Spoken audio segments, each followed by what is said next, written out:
Y este día el colaborador eficaz Juan Carlos Monzón dio su declaración frente al juez Miguel Ángel Gálvez, dando detalles de la relación que mantenía con el Partido Patriota. Ese es el tema de la noche. Participe con la etiqueta SF Monzón, pero antes los dejo con la nota del día.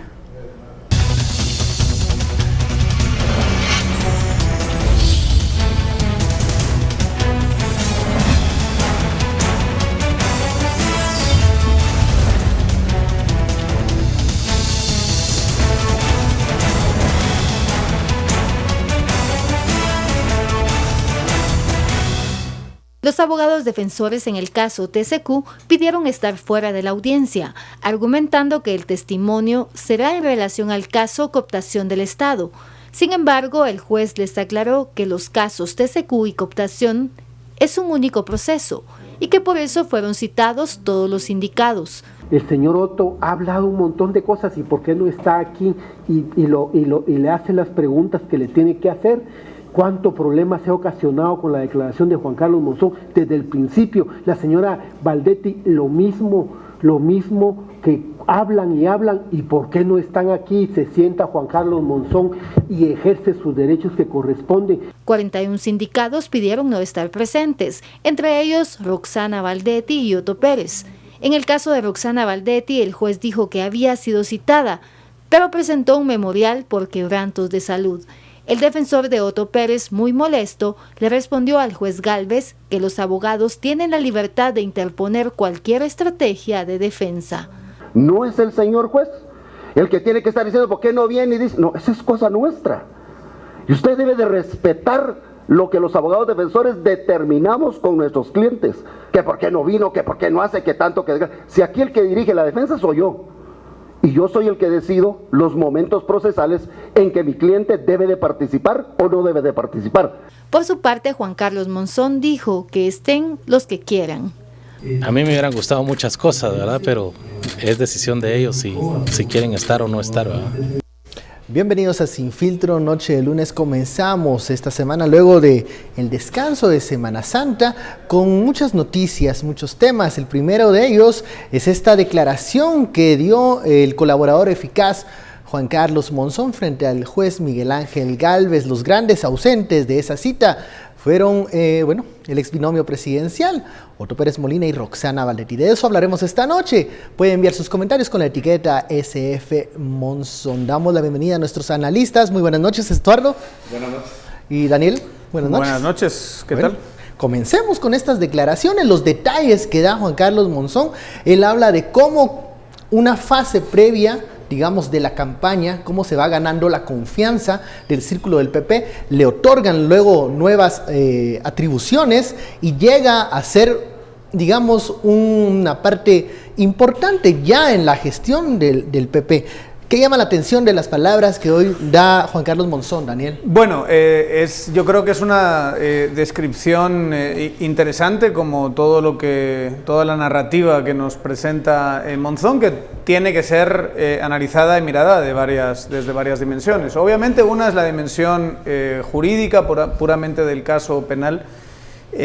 Siempre lo hemos dicho en este programa, no solo es la declaración, sino que es la prueba que acompaña a la declaración.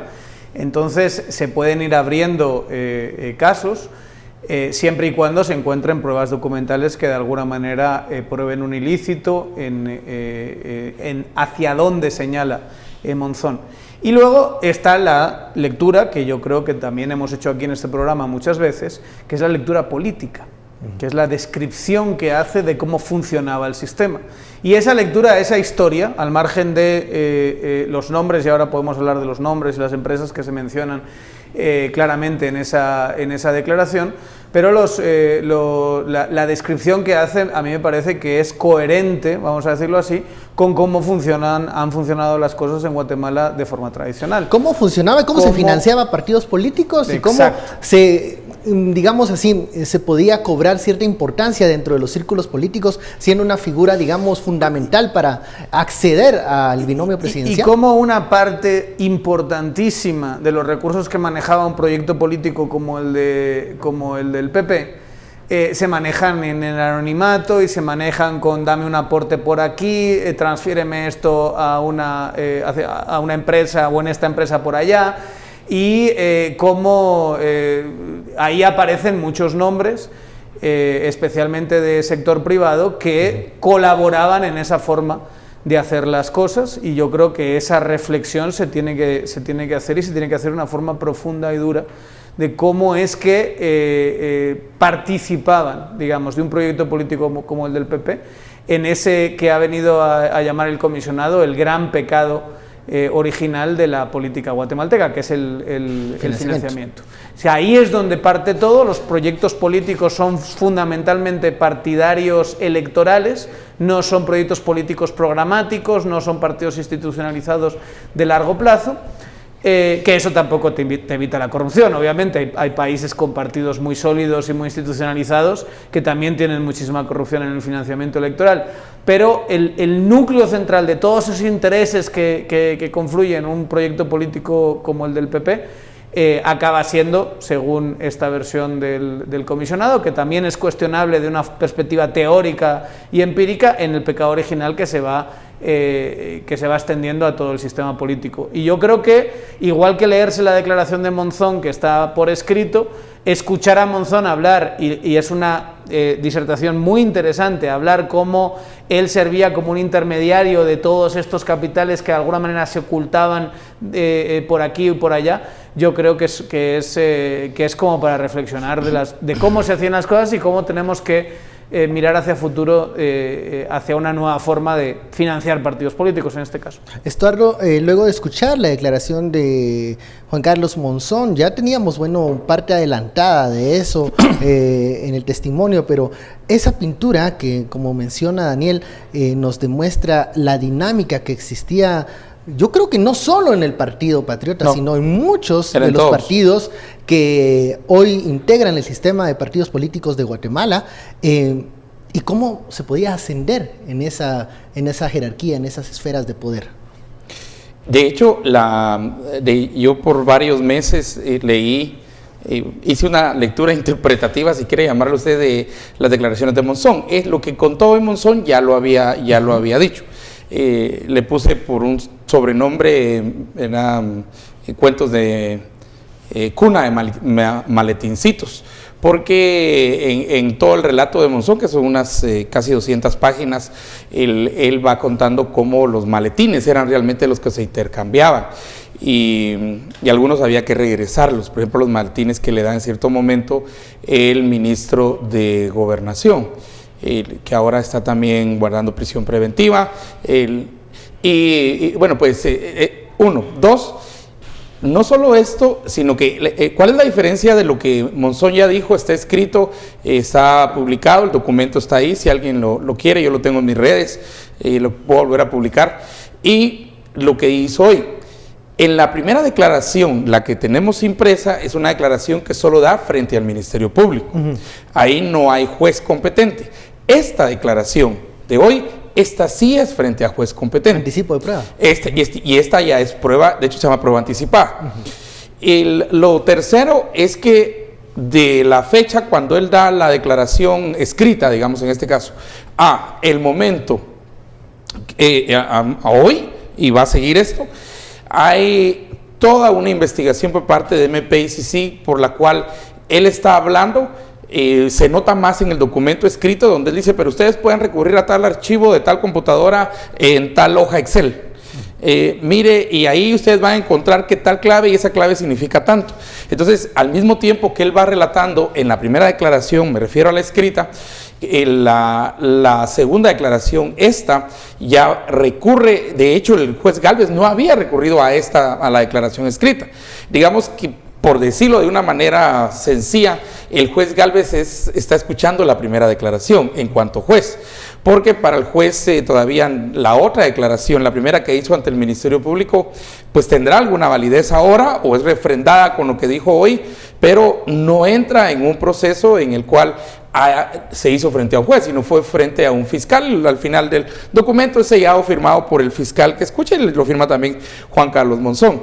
Y un cuarto punto que para mí es interesante es que en realidad yo pensando, porque leí varias veces el documento para poder preparar todos los programas de radio, que fueron meses, no se aparta de la narrativa, no se aparta de la historia, del storytelling que él nos está haciendo, digamos, de cómo él llega al partido, de cómo él... Ese hilo conductor el de hilo la historia. conductor sigue siendo muy interesante, sigue siendo el mismo. Y muy creíble, que Y es lo que yo decía ahora, al principio, te suena como que las cosas sí funcionaban así. Y hay una cuestión interesante que yo creo que tal vez la mayoría no lo sabemos, pero es que mucho del dinero que él está hablando, en realidad el otro testigo, colaborador eficaz, hay dos colaboradores eficaces ahí, pero el principal es el contador de Juan Carlos Monzón. De hecho, el contador de Juan Carlos Monzón no está guardando prisión preventiva, ni la esposa del contador de Juan Carlos Monzón. Ahorita no recuerdo el nombre, creo que apellido Hernández. Hernández, el contador. Sí. El contador, sí.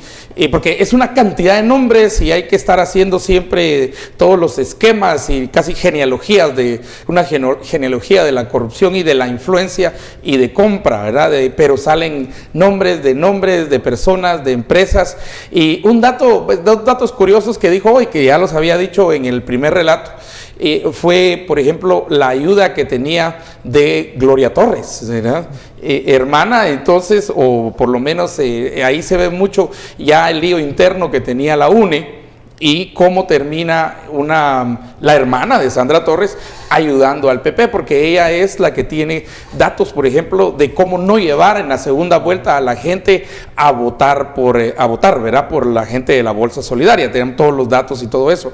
Esos pequeños datos nos van desnudando cómo es el sistema político en Guatemala, cómo se financia. También llegan estos señores relacionados con la medicina, de medicamentos, Cohen y ¿cómo se llama? Alejos. El señor también que está fugado, Pío Batres. Sí, que de hecho que después se convierte en un secretario privado. Llegan Cohen y Alejos con lo que dice Monzón es lo que dice él ahí, que en la maleta llevaban 1 millón de quetzales. Y que le hicieron antesala a Roxana Valdetti, pero que Roxana Valdetti textea y le dice, mire, no vaya a entretenémelos ahí, ya voy a llegar, ¿verdad?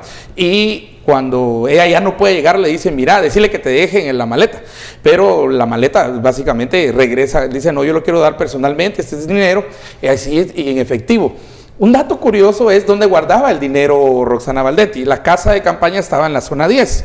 De hecho, ahí en la zona 10, donde empieza Próceres, si vamos hacia Carretera El Salvador, y ella guardaba el dinero en el baño. De hecho, cuando era vicepresidenta, en el mismo relato, eso supongo que lo va a decir Juan Carlos más adelante, pero en el relato escrito, Juan Carlos, en las caletas, una de las caletas principales de Roxana Valdetti era el armario que tenía atrás en la vicepresidencia. Eso lo relata. Una de las 7 caletas. Él relata 6 caletas. Hay una que es la supercaleta, que él no dice, de esa sí no habla, ¿verdad? Pero aquí en el relato de hoy dice que cuando él vino a traer $150,000 para repartirlo y pagarle a la gente para que no llevaran a los de la Bolsa Solidaria a votar en Xela, Huehuetenango, San Marcos, Xela y el Quiché. Creo que se me fue un departamento ahí, sobre todo Alta Verapaz. Los de Alta Verapaz se aprovecharon y pidieron más, pidieron $150,000. Ellos querían el dinero en dólares. Y entonces, mire, jefa, quieren dólares, no tengas pena, andate a la casa de campaña, sacas el dinero que está en el baño, en un apartado del baño, y de regreso lo llevas. Da nombre del piloto, nombre de la gente que se lleva los maletines, quién reparte, quién lo recibe, cómo lo reparten y todo. Muy interesante. No solamente es la declaración, porque la declaración sería insuficiente, es la evidencia dura, es la que denominamos evidencia científica, que por eso menciono al contador de Juan Carlos Monzón, que no está guardando prisión, y con la esposa, porque para lavar mucho este dinero después hicieron 5 empresas, que se llamaba La Estrella. ¿Dónde llegaba el dinero? ¿Dónde llegaba el dinero? Y con eso daban facturas falsas y todo eso, ¿verdad? En pocas palabras, la cooptación, la famosa cooptación. Esa fue una cooptación impresionante. Y las técnicas que yo creo que tenemos que escribir detenidamente de anonimato también, y de varios grandes empresarios que menciona también Monzón, que supuestamente utilizan distintas estrategias para que su nombre no aparezca. No aparezca en la lista de financistas. Bueno, vamos a la primera pausa, regresamos. La etiqueta SF Monzón.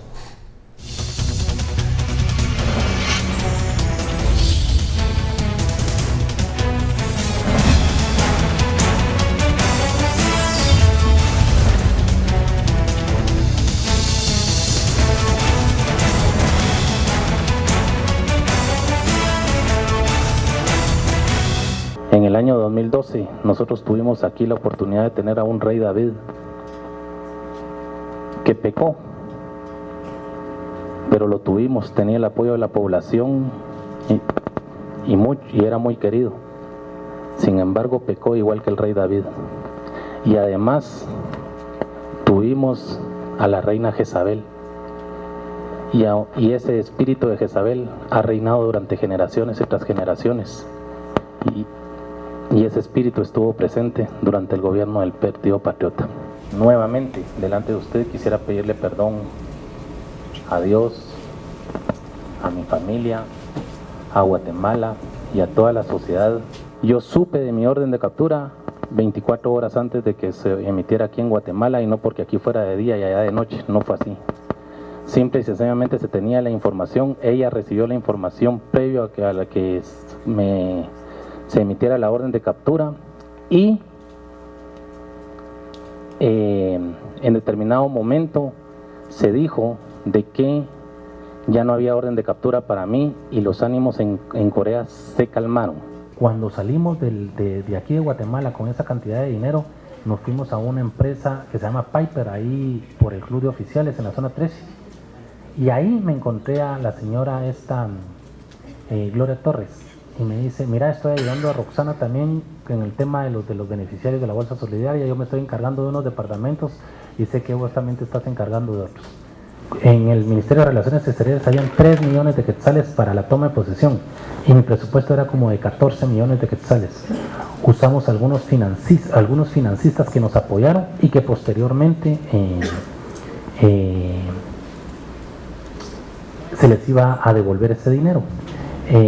Hicimos un evento en el domo de la zona 13 donde fue la toma de posesión, la transición de mando, porque la intención de Roxana era: yo no quiero que sea en el Congreso, porque cuando estén tomando posesión los de líder se van a salir y no quiero que un desaire para el presidente.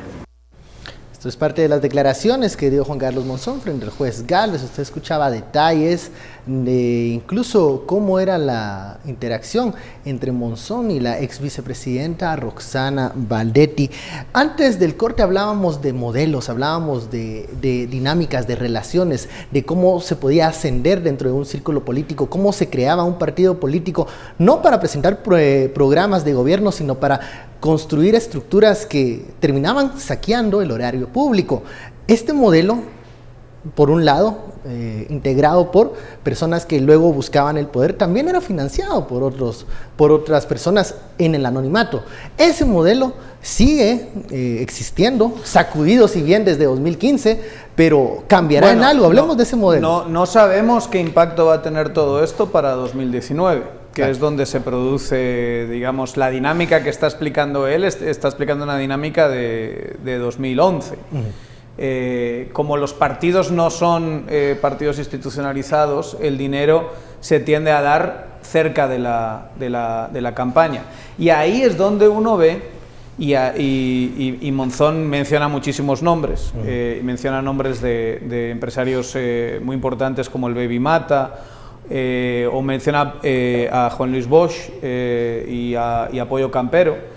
Lo que se hace ahí, digamos, es tener todo tipo de vínculos y de relaciones, y todas estas afirmaciones tienen que ser obviamente investigadas y ver si hay algún tipo de delito, pero a mí lo que me dice desde la lectura política es que todas estas marcas partidarias tienen esta relación con empresarios que o bien quieren un negocio posterior, y ha habido varios casos de eso, y él menciona, por ejemplo, casos relacionados con temas de fertilizantes y agrícolas que más tarde ve, o quieren tener una relación de vamos a llevarnos bien o vamos a tener algún tipo de contacto, que es la que yo interpreto que tienen estas personas que se mencionan, ¿no? Él menciona concretamente, por ejemplo, que se negocia un precio de los menús de Pollo Campero a un mejor precio para...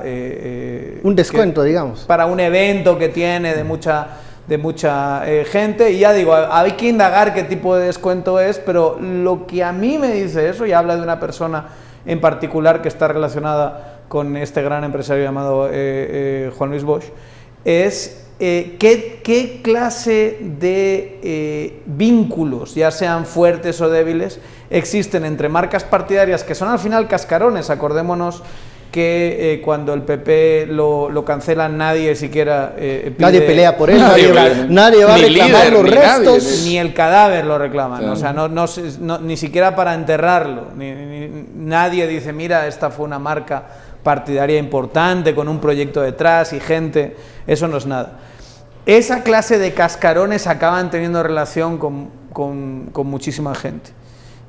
Y yo creo que ese tipo de relaciones son las que tienen que ser puestas y cuestionadas sobre la mesa hoy. ¿Qué clase de relaciones se tenían?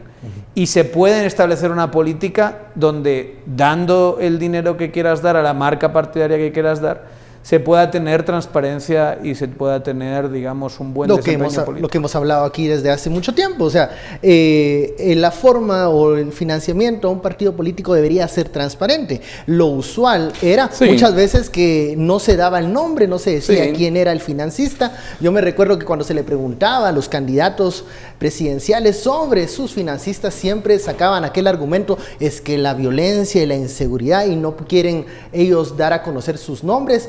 Recuerdo cuando Roxana Baldetti decía y repetía una y otra vez, son buenos guatemaltecos, pero tienen miedo de ser secuestrados o de sufrir algún tipo de ataque por dar un financiamiento, dar un aporte a un partido político. Entonces yo me pregunto, ¿cómo se financian los partidos en otras latitudes? Pero mira, aquí, si vamos al argumento de CICIG, que este es el pecado original, el mismo estudio de CICIG demuestra que en realidad ya el financiamiento del empresariado guatemalteco, digamos el tradicional, disminuyó pero enormemente, ya para la campaña del PP y para esta campaña.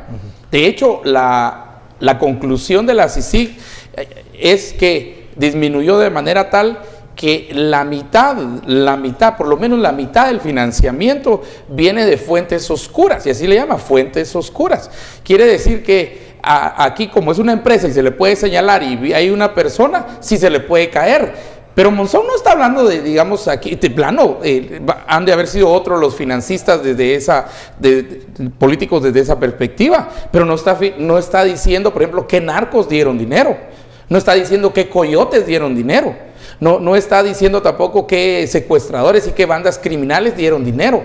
Porque si sigo consistentemente la lógica de la CICIG y que cada vez más y más el financiamiento político tradicional ha mermado y ha disminuido, se han quedado tal vez algunos, y que lo que ha crecido es el financiamiento oscuro del crimen organizado y todo eso, entonces quiere decir que había otro grupo, que lo dice Monzón, él era solamente uno de los que controlaba financistas.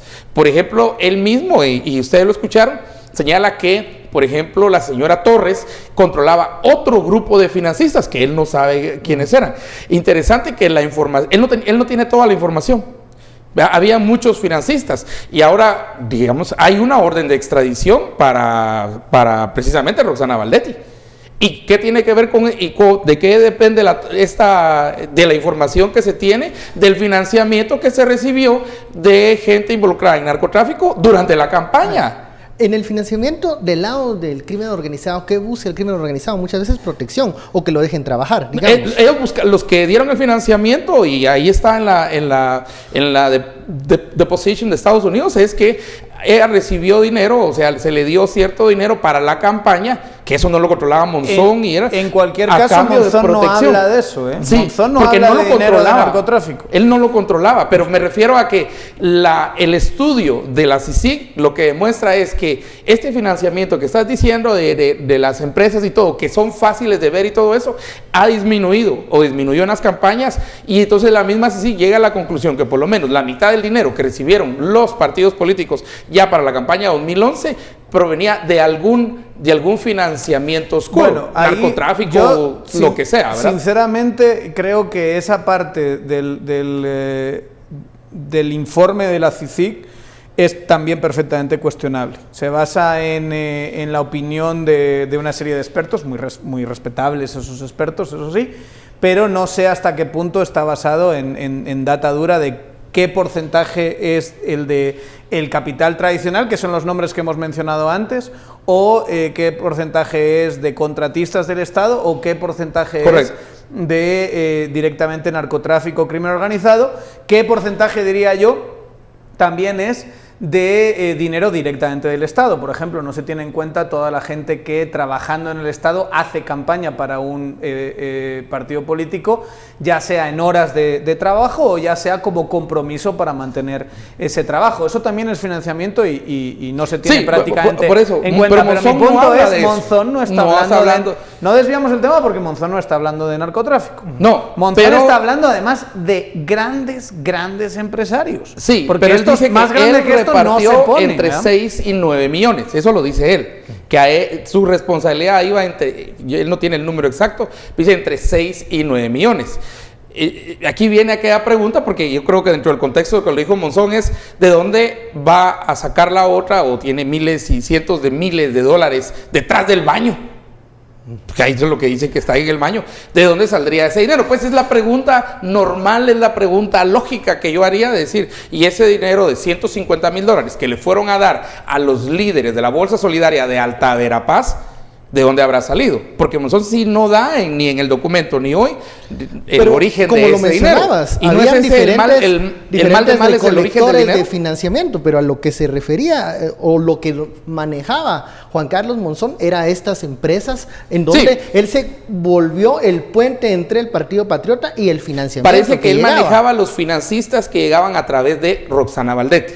Eso es lo que él dice. Porque recordemos que no solo estaba Juan Carlos Monzón, y los de Alejandro Sinibaldi, que es un grupo totalmente diferente, que incluso aquí lo hablamos, un grupo en el que no llegaba, digamos, la ex vicepresidenta. Ahí menciona a Tono Coro, por ejemplo. Pero ¿verdad? qué difícil es encontrar Exacto. a un empresario que esté dispuesto a pagar y a dar dinero abiertamente al PP y decir yo doy dinero porque a mí me parece que este es el proyecto político más importante. No, todo tiene que ser me facturas, me das en esto, me das en lo otro, me das en especias, me ayudas, me colaboras con los distintos grados de... Me das jalón en helicóptero. Insisto, ahí hay algo que investigar y desde luego que como bien ha dicho el comisionado en muchos momentos, esto no es algo menor y es algo al que hay que prestarle atención. Y yo siento que también los empresarios es un buen momento para que se sienten a hablar de qué clase de relación se tenían con partidos políticos y que se reconozcan culpas también de esta clase de convivencia y en algunos casos de actos que son directamente delictivos. Eso hay que decirlo. Hay un dato que está en la parte escrita y también se menciona hoy, que de hecho es una gran noticia, y es la computadora del Tribunal Supremo Electoral. La computadora del Tribunal Supremo Electoral, me refiero, la base de datos del Tribunal Supremo Electoral parecía procesión, la llevaban del Tribunal Supremo Electoral a la casa de la señora y ella la iba a traer y ahí está, bueno. Y en el documento escrito dice que el maletín, por eso le digo cuna de maletincitos a la historia, que el maletín en una de las partes, y eso está en escrito, posiblemente llevaba dinero. Vamos a hablar de eso al regresar de esa famosa computadora que llevaban y traían con los empadronados. Volvemos, la etiqueta SF Monzón.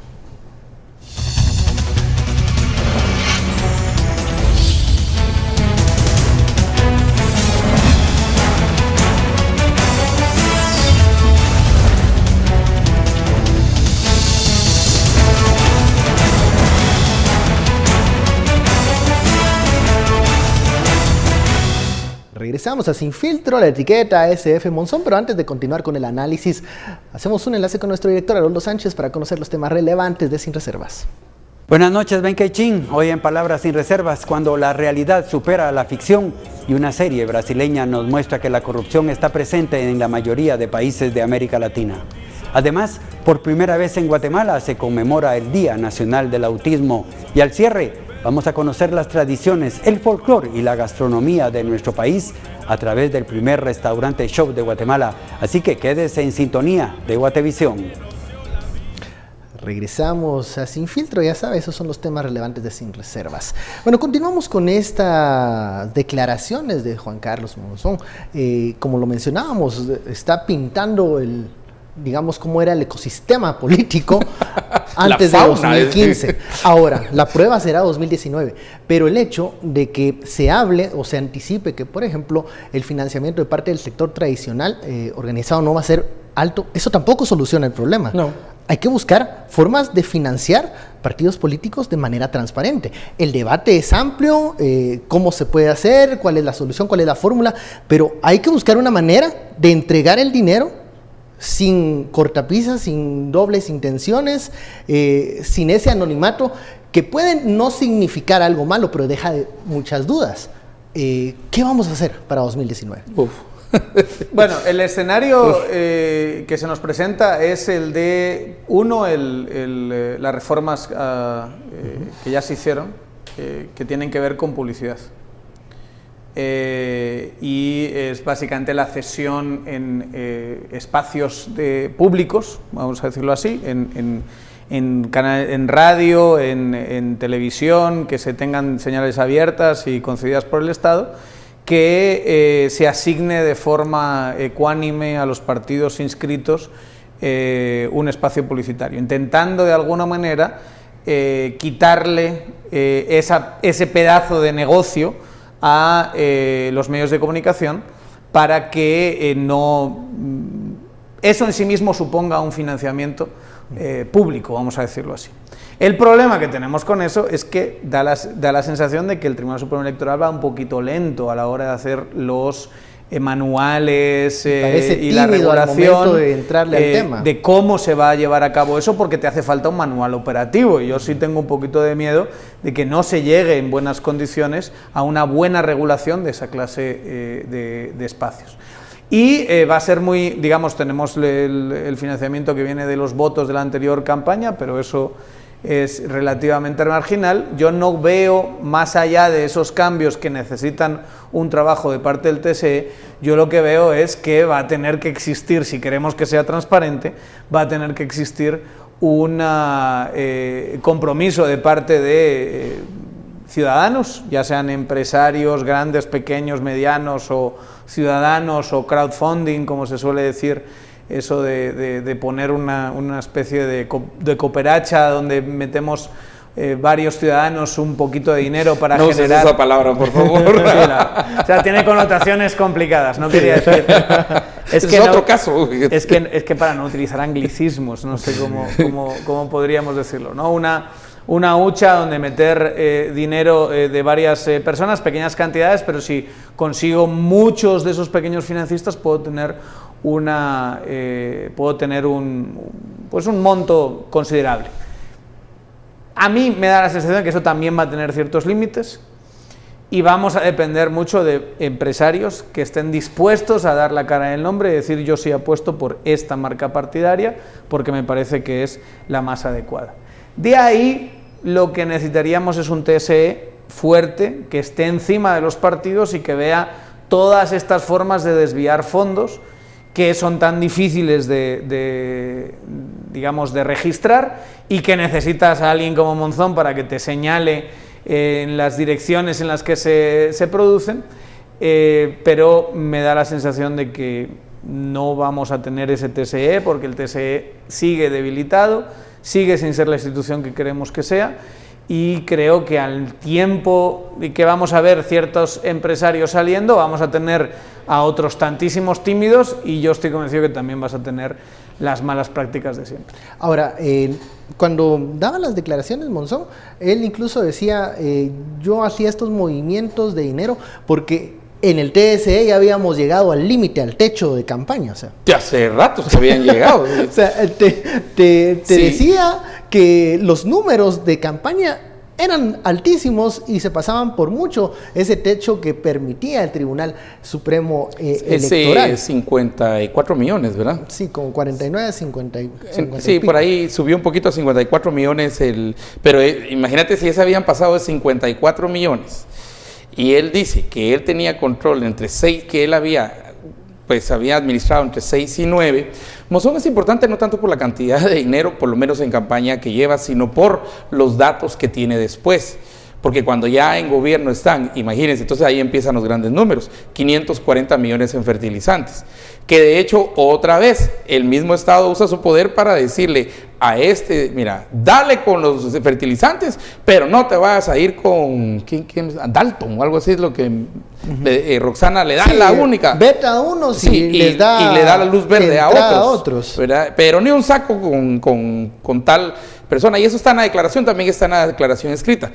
Pero miren, apoyo no solamente hay financiero, que eso es algo que se necesita porque necesitan movilizar gente. Por ejemplo, ¿quién pagó las camionetas durante la movilización en la primera vuelta? ¿Quién paga las camionetas de movilización en la segunda vuelta? Esos son millones de quetzales en un día. El día más caro es el día de la votación. La comida, y hay que darle no sé qué, y los fiscales, y hay que tener aquí, hay que tener la comunicación que se da entre todos, la logística. Es carísimo ese día. ¿Quién va a pagar ese día para todos los partidos políticos?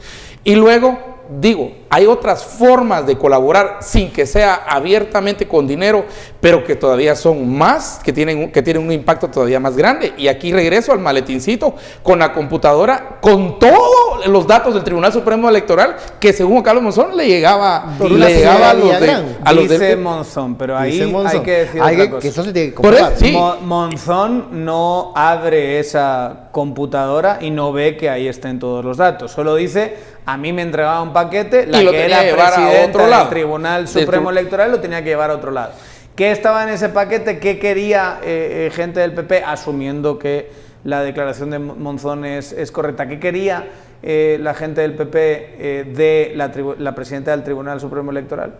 Bueno, pues desde luego está sujeto a especulación y es altamente sospechoso, ¿verdad? O sea que Facebook no fue el primero en vender y repartir información. En robar datos. ya lo habíamos hecho en Guatemala. No. De manera o sea más que artesanal. Debe verme un poco Guatemala para ver cómo se hace. Pero mira, esas son otras formas de colaborar. Porque las formas de colaborar es precisamente o te bajo el precio en esto, o te regalo la gasolina para el transporte, o el helicóptero, que también al final termina el helicóptero siendo, hasta Jimmy creo que termina en ese bendito helicóptero. Y luego vienen entonces los regalos, ¿verdad? Empieza la famosa Harley Davidson, y luego sí, pero se van de motita a lancha, bueno, a jaguar, a lancha, y luego se van Pero Estuardo, no hay almuerzo gratis, esos regalos no era para quedar bien, no era para manifestarle amistad al entonces presidente electo, dice Juan Carlos Monzón. Todo política. Eso lleva un objetivo, y era llegar y... Política no hay lealtad, es solo intereses. Y tener los contratos que necesitaban, y tener el visto bueno. Él, su interés principal, y él lo dice claramente, era tener contratos para construcción de canchas. Juan Carlos Monzón, eso lo dice en la declaración, tenía una empresa que se dedicaba a la construcción de canchas, ¿verdad? De hecho, creo que la última que hace, y eso que lo compruebe las autoridades, o él lo puede contar, la hace para una institución del Estado. Hacen una pista de atletismo, ¿verdad? Allá en la zona 17, ¿verdad? Y todas son sobrevaloradas, porque él lo que pide para él, al final él dice, voy a trabajar en esto y voy a tener esto y voy a hacer aquello y me voy a arriesgar, pero yo quiero el viceministerio de Cultura y Deportes. ¿Por qué? Porque su línea de negocio, su giro de negocio es producir canchas y ese era su nicho. Ese era su nicho y él quería hacerlo. Entonces la otra le dice, no, te voy a poner más arriba, te voy a poner de secretario privado, ¿verdad? Y ahí están los resultados. Pero él también tenía sus intereses y están claros. De hecho, cuando empieza ya el movimiento de granos y cuando empieza, pues en otros casos, ya en gobierno, aquí entra la esposa de Juan Carlos Monzón. La esposa, de hecho, entra en términos de que él pregunta, ¿y qué va a haber para mí aquí en la repartición de granos? Que al final es más gorgojo que grano. De hecho, yo le puse en ese capítulo el gorgojo, ¿va? Porque era más gorgojo que grano. Había que repartirlo en Guatemala. Y entonces hacen una empresa de repartición donde está la esposa de Juan Carlos Monzón. Y ahí se vuelve un lío, es cuando llaman a la Kitty, ¿verdad? Cuando llaman a la Kitty es porque la esposa de Juan Carlos Monzón tenía en sus intereses, en política solo hay intereses, no hay lealtades, y tengámoslo claro. Así no vengan así con que la Jezabel y David y la Jezabel son pajas. Intereses, porque él también tiene que estar claro cuáles eran sus intereses. Obviamente, si en la política siempre van a existir intereses, ¿cómo hacemos para que esos intereses sean por lo menos claros y honestos y poder transparentar entonces las intenciones de las personas, porque si lo que alguien quiere es hacer negocios y entra en la política, si se transparenta sus movimientos, se le va a poder fiscalizar, pero ante, digamos, esta oscuridad, esta forma oscura de moverse entre los partidos políticos, quién entrega el dinero, quién es favorecido, quién es el ahijado de la persona que va hacia arriba, eso facilita que estas personas puedan hacer estos negocios que mencionas, Estuardo, incluso que se peleen por los vueltos, porque se pelean por las comisiones. Entonces uno dice, y no le basta el sueldo que está ganando como secretario privado, aparte quiere y pelea una comisión de un negocio extra. ¿Quién era el honrado que todavía en enero llevó los 50,000 quetzales de tributo? Él lo relata hoy, no recuerdo, pero hay una historia en la que dice... incluso hay regalos. Hay regalos, sí. De 50, relojes de 50,000. Sí, y entonces... pero en todo esto hay una cosa muy interesante. Hay un personaje, él menciona el nombre, que son tantos. Esto parece como leer 100 años de soledad. Uno se le confunde todos los buen día, ¿verdad? Hay un personaje que paga la casa de campaña. Y paga la luz y el teléfono y las secretarias. Y él dice que todo lo que paga pero él siempre tenía una consigna: no quiero nada para mí. Cerraron la casa de campaña entre la segunda vuelta y enero en la toma de posesión, y el personaje nunca vuelve a aparecer. Eso lo cuenta Juan Carlos Monzón, una cosa muy interesante, ¿verdad? ¿Qué interés tenía? Y que sí, digamos, que cuál habría sido su interés, sí, porque miren, uno de los grandes activos de todo esto es información. Bueno, y hablando, eso no es solo dinero ni contratos, es información. Hablando del financiamiento electoral, en el Congreso se sigue hablando de ese tema, se sigue queriendo aclarar qué va a pasar con esto del financiamiento electoral ilícito, anónimo. Bueno, vamos a la pausa, regresamos y platicamos un poco. SF puede ser anónimo.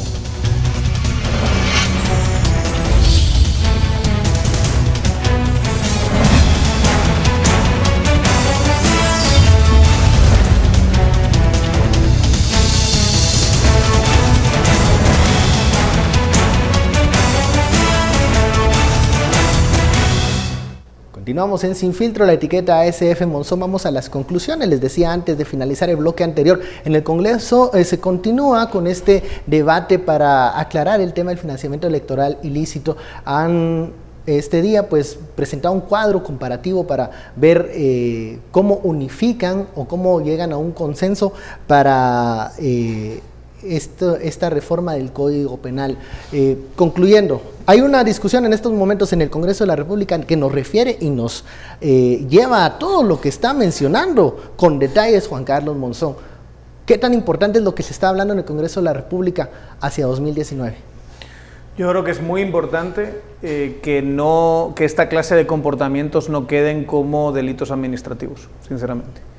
Creo que es importante que sean reconocidos, no con la misma categoría que dinero procedente de crimen organizado, de corrupción directamente, pero sí que no podemos permitir que tengamos todos estos intereses de forma poco transparente, porque esto se ve francamente mal, ¿no? Ahí seguro que hay un montón de distintos intereses y distintas actitudes hacia una marca partidaria cascarón como el PP, desde los que quieren quedar bien a los que directamente quieren un contrato o lo que sea. Pero sinceramente, mientras haya oscurantismo y poca transparencia, creo que la ciudadanía, la reacción normal es dudar de las intenciones de todas estas personas cuando están intentando ocultar su nombre en medio de todo este esquema. Y es importantísimo que la reforma, si quiere necesaria, que invita a hacer la CC al Congreso, no sea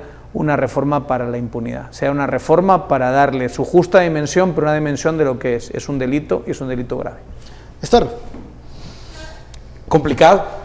Complicadísimo, porque primero creo que la mayoría de gente que quiera financiar, lo cual es legítimo, lo cual es válido, lo cual así es como tiene que ser y así es como el sistema democrático lo tiene previsto, que los ciudadanos financiemos nuestras opciones políticas, pero no tenemos los canales para hacerlo. Entonces esos canales, además, los canales en muchos casos fueron solamente canales, pero para obtener un beneficio. Esa fue la conformación del sistema mercantilista como lo conocemos hoy. O sea, te financio para que llegues al poder, pero cuando llegues al poder me das una protección, me das un privilegio, pasas una ley para que no entre la competencia, cosas así. Eso es mercantilismo, eso no es capitalismo, eso es mercantilismo. Y hay que entenderlo y hay que distinguirlo uno del otro. Pero en un sistema abierto es más difícil porque ahorita toda la gente está con el estigma de y yo no voy a dar ni un centavo, que se olviden. Entonces los partidos sí la tienen bien complicada, pero aquí es donde yo creo que también es una enorme oportunidad para los partidos políticos que ya están en la contienda para 2019, yo no digo que van a estar, sino que ya están para ser creativos, ¿verdad? Para usar la imaginación, para hacer mucho con poco o con casi nada, pero hacer mucho. Aquí es donde queremos ver que sean excelentes administradores, pero que también sean altamente eficientes y eficaces. Y que no se aten las manos, porque el dinero no hay y eso es bueno, gratis, ¿no? Es bueno para el partido que político. Están dando puede servirles después como un obstáculo para administrar. Mi pena ¿cuál es? Y mi miedo ¿cuál es? Es que precisamente que la gente no quiera colaborar, no quiera financiar un partido político de manera abierta, legal y públicamente, entonces le deja la puerta abierta y el espacio abierto otra vez para aquellos que sí lo quieren hacer de manera ilegítima. Y ahí voy desde narcos hasta otro montón de formas de crimen, ¿verdad? Pero entonces también cuidado, porque no vaya a ser que resultemos demasiado puristas aquí, que lo único que hicimos fue abrirle el espacio a los malos.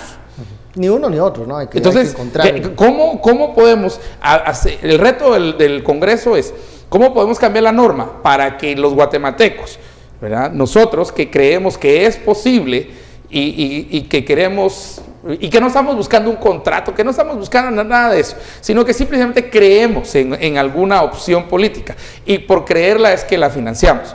Ok, ¿cómo hacer esto de manera transparente, pero también cerrarle el espacio a los malos? Porque si no, los malos van a terminar financiando este sistema. Entonces, es un reto enorme. Yo creo que sí se puede, pero aquí voy otra vez a que los partidos, comités pro formación y partidos políticos que ya están, tienen que mostrarme que son inteligentes, tienen que ser creativos. Ahora está todo este sistema. ¿Cómo lo van a hacer? ¿Cómo lo van a utilizar? ¿Qué van a proponer?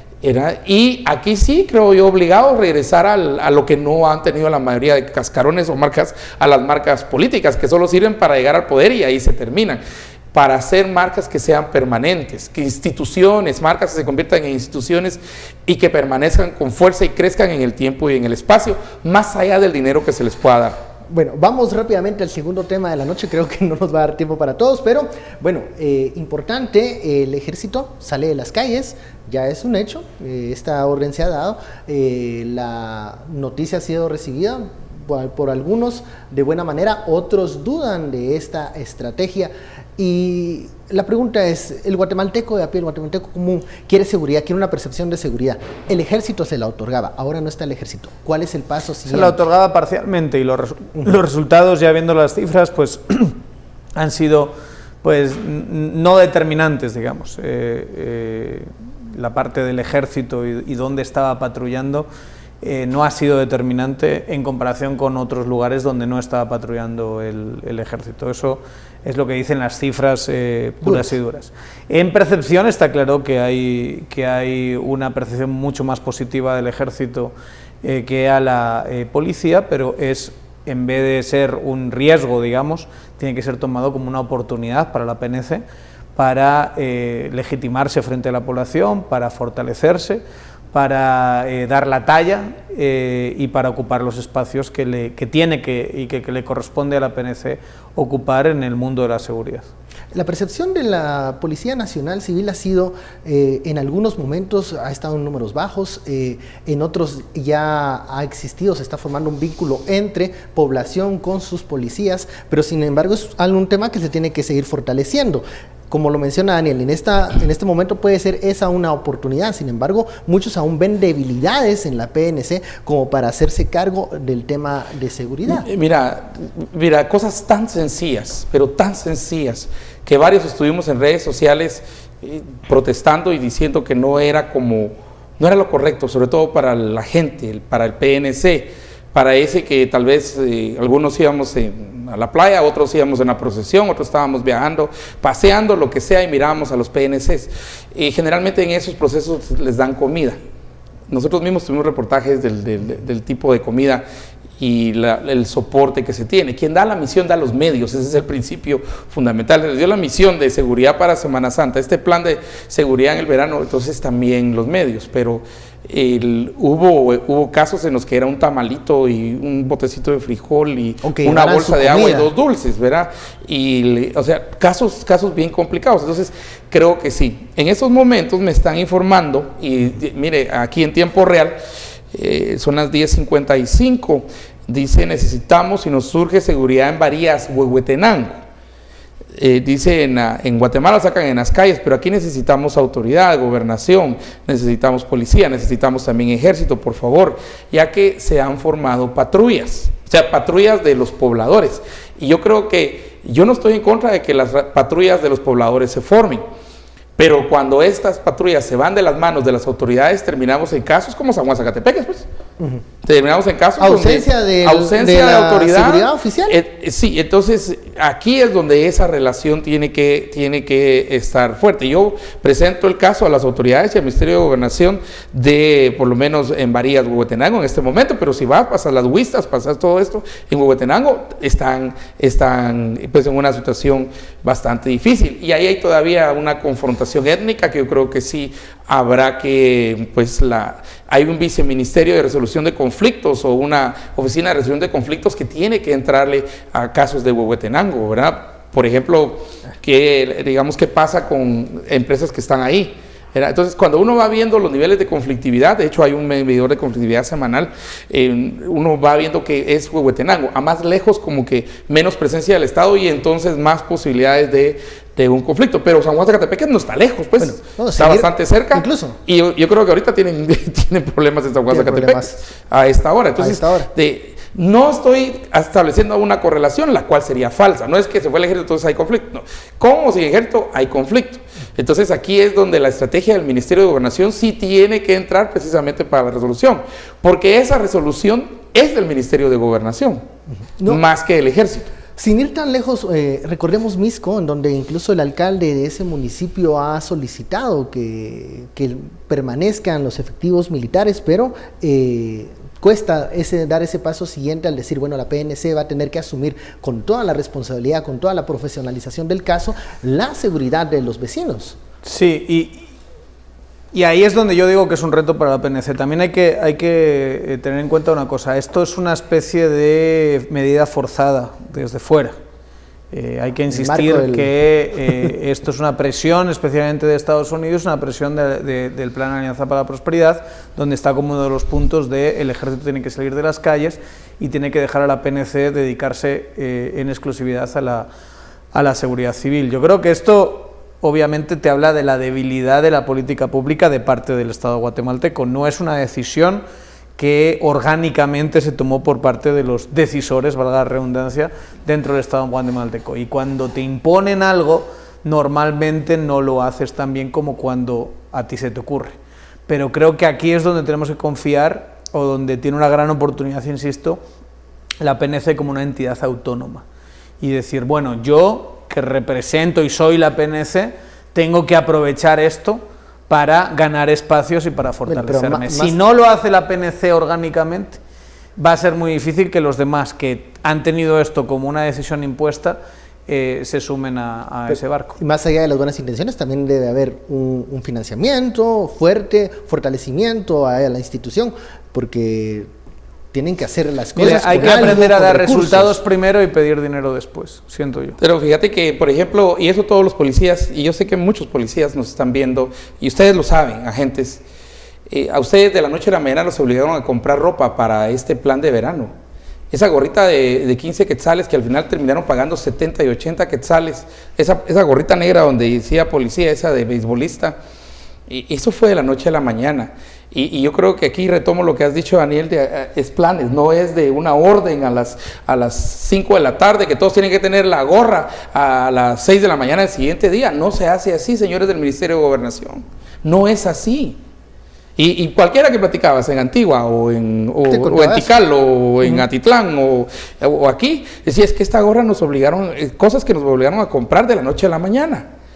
Entonces uno se pone a pensar, ¿dónde está el plan? ¿Dónde está la visión? ¿Dónde está la proyección de decir, este es el plan? ¿Dónde está lo programático? Bueno, cuando la gorra no era necesariamente lo más importante era la comida. Se nos terminó el tiempo esta noche, un lunes muy cargado, vamos a ver cómo sigue toda la semana. Continuará hablando Juan Carlos Monzón en estos días. Seguro, a ver si mañana no menciona a Telma Aldana. Okay, vamos a ver. A Kitty. A quiénes más menciona, a la Kitty, al famoso Y nos Kitty. quedamos sin hablar de algo muy importante y muy difícil de hablar, la verdad, que es la muerte de Ríos Montt y todo lo que ha venido después. Se están preguntando. Yo siento que sí va a haber que dedicar más tiempo a hablar de a ese tema. Bueno, hemos llegado al final. Muchísimas gracias, Daniel Estuardo. A usted, muchas gracias por su preferencia. Esto fue Sin Filtro. Feliz noche. Nos vemos mañana.